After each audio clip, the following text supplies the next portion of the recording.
शांति। 21 सितंबर 2024 प्रातः मुरली। ओम शांति। बाप दादा मधुबन। आज बाबा ने सुनाया, मीठे बच्चे, बाप कल्प कल्प आकर तुम बच्चों को अपना परिचय देते हैं। तुम्हें भी सबको बाप का यथार्थ परिचय देना है। मीठे बच्चे, बाप कल्प कल्प आकर तुम बच्चों को अपना परिचय देते हैं। तुम्हें भी सबको बाप का यथार्थ परिचय देना है। आज की मुरली से बाबा ने प्रश्न किया है। बच्चों के किस प्रश्न को सुनकर बाप भी वंडर खाते हैं? बच्चों के किस प्रश्न को सुनकर बाप भी वंडर खाते? उत्तर, बच्चे कहते, बाबा आपका परिचय देना बहुत मुश्किल है, हम आपका परिचय कैसे दें? ये प्रश्न सुनकर बाप को भी वंडर लगता है। जब तुम्हें बाप ने अपना परिचय दिया है तो तुम भी दूसरों को दे सकते हो। इसमें मुश्किलात की बात ही नहीं, ये तो बहुत सहज है। हम सब आत्मा निराकार हैं तो जरूर उनका बाप भी निराकार होगा। हम सभी आत्मा निराकार हैं तो उनका बाप भी निराकार ही होगा। ओम शांति। मीठे मीठे रूहानी बच्चे समझते हैं बेहद के बाप पास बैठे हैं। ये भी जानते हैं बेहद का बाप इस रथ पर ही आते हैं। जो था ब्रह्मा के तन में किसी किसी ने लिया पहचान। जब बाप दादा कहते हैं ये तो जानते हैं कि शिव बाबा है और वह इस रथ पर बैठा है। शिव बाबा है और इस ब्रह्मा की ब्रकुटी में जाकर के बैठा है। अपना परिचय दे रहे हैं। बच्चे जानते हुए बाबा है। बाबा मत देते हैं कि रूहानी बाप को याद करो तो पाप भस्म हो जाए, जिसको योग अग्नि कहते हैं। बाबा कहते हैं, अभी तुम बाप को तो पहचानते हो, तो ऐसे कभी थोड़े ही कहेंगे कि बाप का परिचय दूसरों को कैसे दूं। अभी तुम बाप को पहचानते तो ये नहीं कह सकते कि मैं बाप का परिचय दूसरों को कैसे दूं। तुमको भी बेहद के बाप का परिचय है तो जरूर दे भी सकते हो। परिचय कैसे दें, ये तो प्रश्न ही नहीं उठ सकता है। जैसे तुमने बाप को जाना वैसे तुम कह सकते हो कि हम आत्माओं का बाप तो एक ही है। इसमें मूझने की दरकार ही नहीं रहती है। कोई कोई कहते, बाबा आपका परिचय देना बड़ा मुश्किल होता है। कोई कोई कहते, बाबा क्या करें, आपका परिचय देना बड़ा मुश्किल होता है। अरे बाप का परिचय देना, इसमें तो मुश्किलात की कोई बात नहीं। बाबा ने कहा, कोई बच्चे को कोई परिचय पूछता है तो क्या होता है, अपने लौकिक बाप का कोई परिचय पूछता है तो क्या बच्चा लौकिक बाप का परिचय नहीं दे पाता है? बड़ी शान से बताता है। तो उन्होंने कहा, अरे बाप का परिचय देना, इसमें तो मुश्किलात की कोई बात ही नहीं। जानवर भी इशारे से समझ जाते हैं कि मैं फलाने का बच्चा हूँ। तुम भी जानते हो कि हम आत्माओं का वह बाप है। हम आत्मा अभी इस शरीर में प्रवेश है। जैसे बाबा ने समझाया है कि आत्मा अकाल मूर्त है। आत्मा, परमात्मा, प्रकृति, तीन चीज़ों का कभी विनाश नहीं होता है। ऐसे नहीं उसका कोई रूप नहीं है। बच्चों ने पहचाना है, बिल्कुल सिंपल बात है। आत्माओं का एक ही निराकार बाप है। हम सब आत्माएं भाई भाई हैं, बाप की संतान है। बाप से हमको वर्षा मिलता है। ये भी जानते ऐसा कोई बच्चा इस दुनिया में नहीं होगा जो बाप को और उनकी रचना को ना जानता हो। बाप के पास क्या प्रॉपर्टी है ये सब जानते हैं। बाप के पास जो संपत्ति है ये सब जानते हैं। ये है ही आत्मा और परमात्मा का मेला। ये कल्याणकारी मेला है। बाप है ही कल्याणकारी, बहुत कल्याण करते हैं। बाप को पहचानने से समझते हो बेहद के बाप से हमको बेहद का वर्षा मिलता है। वह जो सन्यासी गुरु होते हैं उनके शिष्यों का गुरु के वर्षे का मालूम नहीं रहता है। गुरु के पास क्या मिल्कियत है ये कोई शिष्य मुश्किल ही जानते होंगे। तुम्हारी बुद्धि में तो है, वैसे बाबा है। मिल्कियत भी बाबा के पास होती है। बच्चे जानते बेहद के बाप के पास मिल्कियत है, विश्व की बादशाही। बाबा ने कहा बच्चों के पास कौन सी मिल्कियत है, बाप के पास कौन सी मिल्कियत है? विश्व की बादशाही, स्वर्ग। ये बातें सिवाय तुम बच्चों के और कोई की बुद्धि में नहीं है, और कोई की बुद्धि में ये बातें होंगी नहीं, क्योंकि बाप का उनके पास कोई परिचय नहीं। लौकिक बापों के पास क्या मिल्कियत है, वह उनके बच्चे ही जानते हैं। अभी तुम कहेंगे हम जीते जी पार लौकिक बाप के बने हैं, सीख कर दुनिया से मरना नाम दिल पर लिख दिया। जीते जी हम किसके बन गए? पारलौकिक बाप के बन गए। बाबा ने कहा उनसे क्या मिलता है वह भी जानते हैं। हम पहले शूद्र कुल के थे, अभी ब्राह्मण कुल में आ गए हैं। पहले हम शूद्र कुल के थे, लेकिन अभी हमें बाप का परिचय मिला तो हम संपूर्ण ब्राह्मण बने। ये नॉलेज है कि बाबा इस ब्रह्मा तन में आते हैं। इनको प्रजापिता ब्रह्मा कहा जाता है। वह शिव तो है सब आत्माओं का फादर। इनको प्रजापिता ब्रह्मा को ग्रेट ग्रेट ग्रैंड फादर कहते हैं। अब हम इनके बच्चे बने हैं। शिव बाबा के लिए तो कहते हुए हाजरा हजूर है। शिव बाबा के लिए क्या कहते हैं? वह तो हाजरा हजूर है, जानी जाननहार है। ये भी अब तुम समझते कि वह कैसे रचना के आदि मध्य अंत की नॉलेज देते हैं। वह सब आत्माओं का बाप है। उनको नाम रूप से न्यारा कहना तो झूठ है। उनका नाम रूप भी याद है, रात्रि भी मनाते हैं। जयंती तो मनुष्यों की होती है, शिव बाबा की रात्रि कहेंगे। बच्चे समझते रात्रि किसको कहा जाता है? रात में घोर अंधियारा हो जाता है, अज्ञान अंधियारा है ना। ज्ञान सूर प्रगटा, अज्ञान अंधेर विनाश। अभी भी गाते परंतु अर्थ कुछ नहीं समझते हैं। सूर कौन है, कब प्रगटा, कुछ नहीं समझते। बाप समझाते ज्ञान सूर को ज्ञान सागर भी कहा जाता है। बेहद का बाप ज्ञान का सागर है। सन्यासी गुरु गुसाई आदि अपने को शास्त्रों की अथॉरिटी समझते हैं। वह सब है भक्ति। बहुत वेद शास्त्र पढ़कर विद्वान होते हैं तो बाप रूहानी बच्चों को बैठ समझाते हैं। इनको कहा जाता आत्मा और परमात्मा का मेला। तुम समझते हो बाप इस रथ में आए हुए हैं। तुम समझते हो कि शिव बाबा इस रथ में आए हुए हैं। बाबा कहते इस मिलन को ही मेला कहते हैं। तो जब हम घर जाते हैं तो वह भी मेला है। यहाँ बाप खुद बैठ पढ़ाते हैं। वह फादर भी है, टीचर भी है। ये एक ही पॉइंट अच्छी रीति धारण करो, भूलो मत। अब बाप तो है निराकार, उनको अपना शरीर नहीं है तो जरूर लेना पड़े। तो खुद कहते मैं प्रकृति का आधार लेता हूँ, नहीं तो बोलूँ कैसे? शरीर बिगर तो बोलना होता नहीं। तो बाप इस तन में आते हैं। बाबा कहते तो बाप इस तन में आते हैं, शरीर के बिगर तो बोल ना सके। इनका नाम रखा है ब्रह्मा। हम भी शूद्र से ब्राह्मण बने तो नाम बदलना ही चाहिए। नाम तो तुम्हारे रखे थे। बाबा कहते नाम तो संदेशी तुम सबके लेकर के आई थी, परंतु उसमें भी अभी देखो तो कोई है नहीं, इसलिए ब्राह्मणों की माला नहीं होती है। भक्त माला और रुद्रमाला गाई हुई है, ब्राह्मणों की माला नहीं होती। ब्राह्मणों की माला का कहीं गायन हो ही नहीं सकता है। बाबा ने कहा विष्णु की माला तो चली आई है। सूक्ष्म वतन में विष्णु को 4 भुजा वाला दिखाया है, 2 भुजा लक्ष्मी की तो 2 भुजा नारायण की। तो उन्होंने 4 भुजा वाले नारायण को दिखा दिया है, लेकिन वास्तव में 4 भुजा वाला कोई मनुष्य हो ही नहीं सकता। बाप समझाते हैं मैं धोबी हूँ, मैं योग बल से तुम आत्माओं को शुद्ध बनाता हूँ, फिर भी तुम बेकार में जाकर अपना श्रृंगार ही गवा देते हो।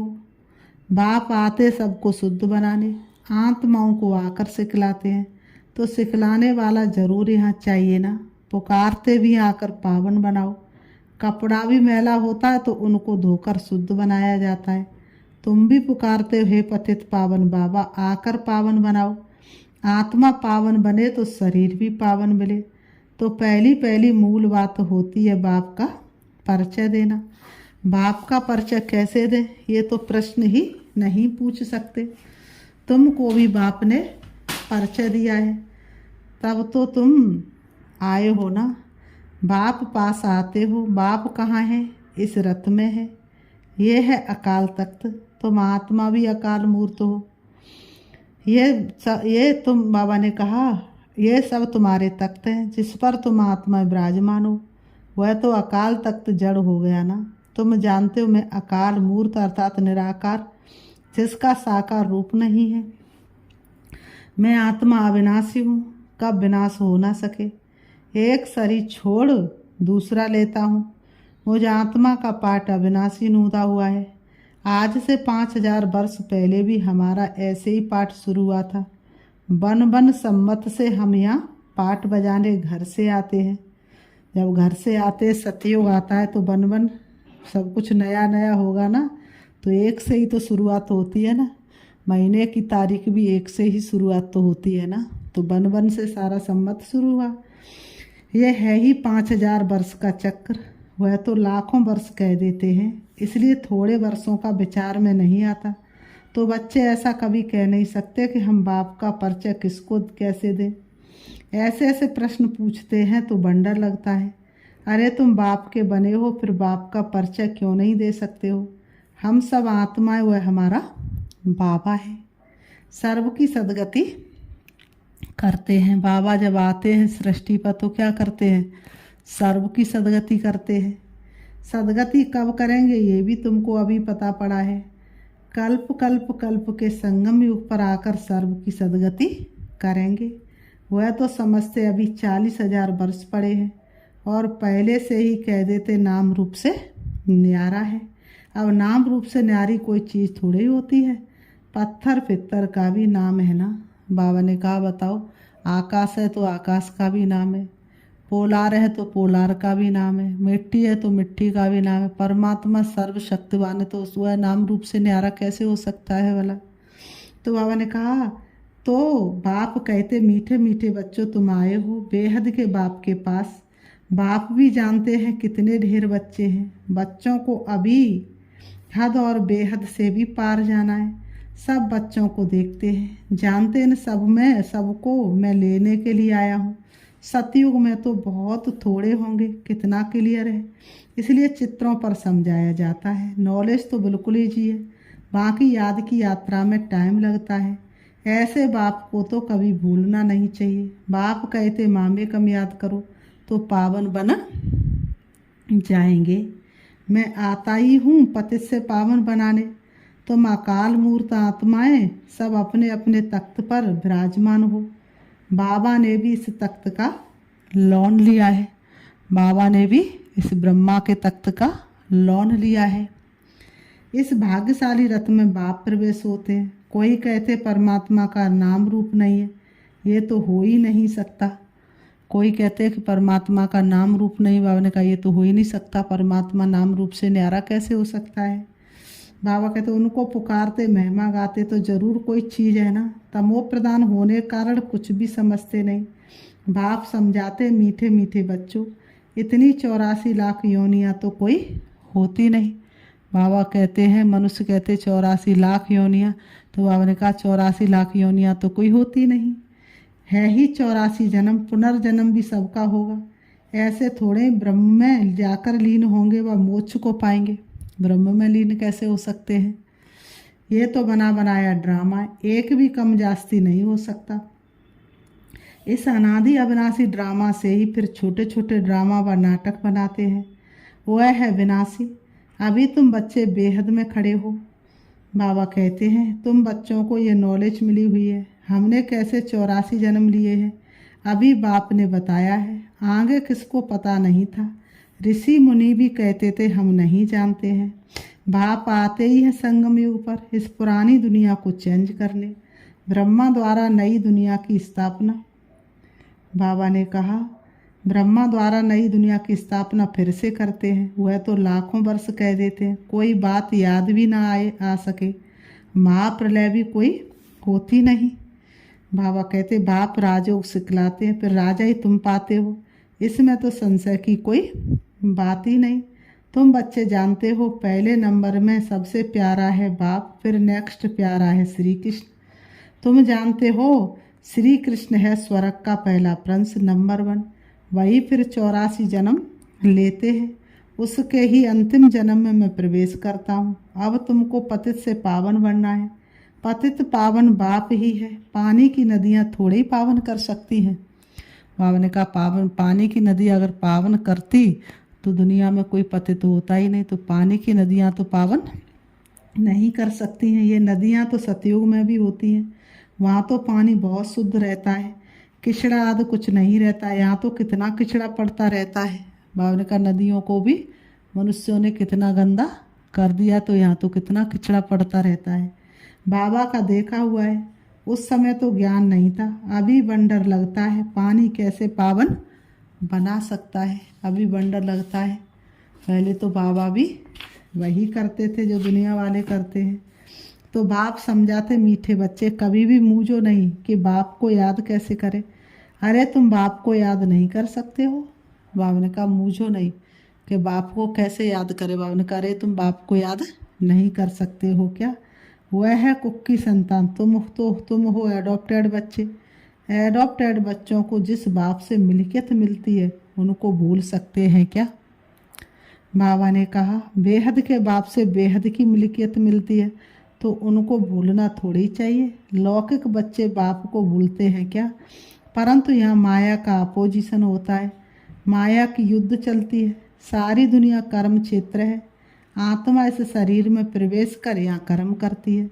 बाप कर्म अकर्म विकर्म का राज समझाते हैं। यहाँ रावण राज्य में कर्म विक्रम बन जाते हैं, वहाँ रावण राज्य ही नहीं तो कर्म अकर्म हो जाते हैं, विकर्म कोई होता ही नहीं। ये तो बहुत सहज बात है। उन्होंने कहा ये तो बहुत सहज बात है। यहाँ रावण राज्य में कर्म विक्रम होते हैं, इसलिए विकर्मों का दंड भोगना पड़ता है।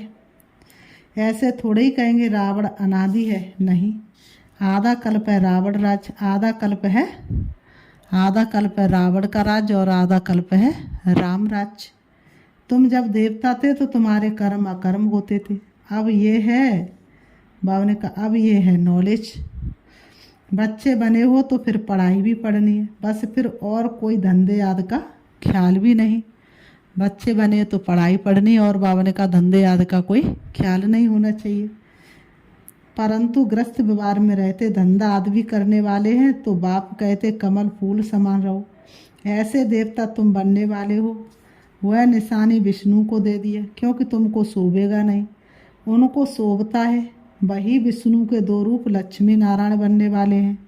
वह है ही अहिंसा परमो देवता, देवी देवता धर्म। ना कोई बेकार की काम कटारी होती, ना कोई लड़ाई झगड़ा आदि होता है। तुम डबल अहिंसक बनते हो। सतयुग के मालिक थे, नामी है गोल्डन एज। कंचन दुनिया, आत्मा और काया दोनों कंचन बन जाती हैं। कंचन काया कौन बनाते हैं? बाप। अभी तो आयरन एज है ना। अब तुम कहते हो सतयुग पास हो गया, अब तुम कहते हो सतयुग पास हो गया।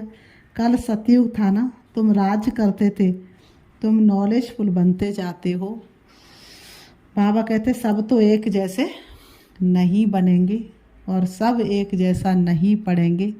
एक जैसे सब बन जाए तो एक दूसरे के ऊपर थोड़े नहीं राजा बन के बैठेंगे, तो सब तो एक जैसे नहीं बन सकते। फिर बाबा कहते अच्छा मीठे मीठे सिखिलते बच्चों प्रति मात पिता बाप दादा का याद प्यार, और गुड मॉर्निंग रूहानी बाप की रूहानी बच्चों को नमस्ते। हम रूहानी बच्चों की रूहानी बाप दादा को याद प्यार और नमस्ते नमस्ते नमस्ते नमस्ते नमस्ते। धारणा के लिए मुख्य सार नंबर 1, मैं आत्मा अकाल तख्त नसीन हूँ। मैं आत्मा अकाल तख्त नसीन हूँ। इस स्मृति में रहना है और बेहद से पार जाना है। बाबा कहते बेहद से पार जाना है, इसलिए हदों में बुद्धि नहीं फंसानी। बाबा ने कहा इसलिए किसी भी बात की हद में बुद्धि नहीं फंसानी है। नंबर 2, बेहद बाप से बेहद की मिल्कियत मिलती है। इस नशे में रहना है। कर्म अकर्म विकर्म की गति को जान, विकर्मों से बचना है। पढ़ाई के साथ समय धंधे आदि में, पढ़ाई के समय धंधे आदि से बुद्धि निकाल लेनी है। अगर बच्चा पढ़ाई भी करता हो और उस समय उसकी बुद्धि धंधे में लगी हो तो फिर वह पास नहीं होगा, फेल हो जाएगा। तो पढ़ाई के समय धंधे में बुद्धि नहीं लगानी है। आज की मुरली से बाबा ने वरदान दिया है, श्रीमती की लगाम को टाइट कर मन को बस करने वाले बालक सु मालिक भव। श्रीमती की लगाम को टाइट कर मन को बस करने वाले बालक सो मालिक भव। और स्पष्टीकरण है, दुनिया वाले कहते मन घोड़ा है जो बहुत तेज भागता है। दुनिया वालों ने मन को घोड़ा बताया, चंचल बताया, दौड़ता हुआ है, घोड़ा बताया, दुश्मन बताया। लेकिन आपका मन इधर उधर भाग नहीं सकता क्योंकि श्रीमत का लगाम मजबूत है। जब मन बुद्धि साइड सीन को देखने में लग जाती है तो लगाम ढीला होने से मन चंचल होता है। इसलिए जब भी कोई बात हो, मन चंचल हो तो श्रीमत का लगाम टाइट करो तो मंजिल पर पहुंच जाएंगे। बालक सो मालिक हूँ, इस स्मृति से अधिकारी बन मन को अपने बस में रखो। बालक सो मालिक हूँ, इस स्मृति से अधिकारी बन मन को अपने बस में रखो। आज की मुरली से स्लोगन है, सदा निश्चय हो कि जो हो रहा है वो भी अच्छा और जो होने वाला है वो और भी अच्छा। अच्छा तो अचल अडोल रहेंगे। सदा निश्चय हो कि जो हो रहा है वो भी अच्छा और जो होने वाला है और भी अच्छा, वो और भी अच्छा, जो तो अचल अडोल रहेंगे। अच्छा, ओम शांति। अभी हम बाबा को याद करते हैं, अपने आप को देखेंगे दोनों ब्रह्म के बीच ब्रह्मकुटी में विराजमान। मैं एक शक्ति हूँ, आत्मा हूँ। शरीर मेरा वस्त्र है जो मैंने थोड़े से समय के लिए धारण किया है। मैं आत्मा अचल अडोल हूँ। सृष्टि रंगमंच पर पाठ बजा रही हूँ। मेरा वास्तविक घर परम धाम शांति धाम है जहाँ की मैं आत्मा रहवासी थी। मेरे पिता परमात्मा ज्योति बिंदु से जो उस परम धाम के रहने वाले हैं,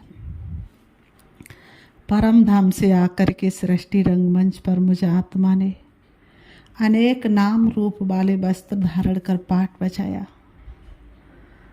और पाठ बजाते बजाते मैं स्वयं को भूल गई, घर को भूल गई, अपने पिता परमात्मा को भी भूल गई। प्यारे श्री बाबा ने ब्रह्मा के तन के द्वारा मुझे अपना सत्य परिचय दिया। अब मैं आत्मा फिर से वही दिव्य गुणधारी देवता बनने के लिए, परमात्म शक्तियों से भरपूर होने के लिए उड़ रही हूँ। मैं देह रूपी वस्त्रों से न्यारी होकर अपने आप को चमकती हुई लाइट के रूप में देख रही हूँ और मैं चली जा रही हूँ। सूरज चांद सितारों से पार होती हुई मैं आत्मा सूक्ष्म वतन फरिश्तों की दुनिया में पहुँच जाती हूँ, जहाँ फरिश्तों के बादशाह ब्रह्मा बाबा चमकीली ड्रेस के साथ विराजमान है। उससे भी ऊपर मैं देख रही हूँ अपने परम धाम शांति धाम को। उसमें चमकते हुए शिव बाबा, जिनका प्रकाश पूरे ब्रह्मांड में फैला हुआ है। मैं आत्मा उनकी किरणों के नीचे हूँ। उनकी एक एक किरण मुझे शक्तिशाली बना रही है। मैं धीरे धीरे दिव्य गुणों से सजती जा रही हूँ। मेरे अंदर एक एक गुण और एक एक शक्ति प्रवेश कर रही है। मैं आत्मा शक्तिशाली बन गई। अब मैं परम धाम से नीचे सूक्ष्म वतन होती हुई सूरज चांद सितारों से भी नीचे आ जाती हूँ सृष्टि रंगमंच पर। मैं आत्मा आ करके दोनों ब्रह्मों के बीच ब्रह्मकुटी में विराजमान हो जाती हूँ। ओम शांति, ओम शांति।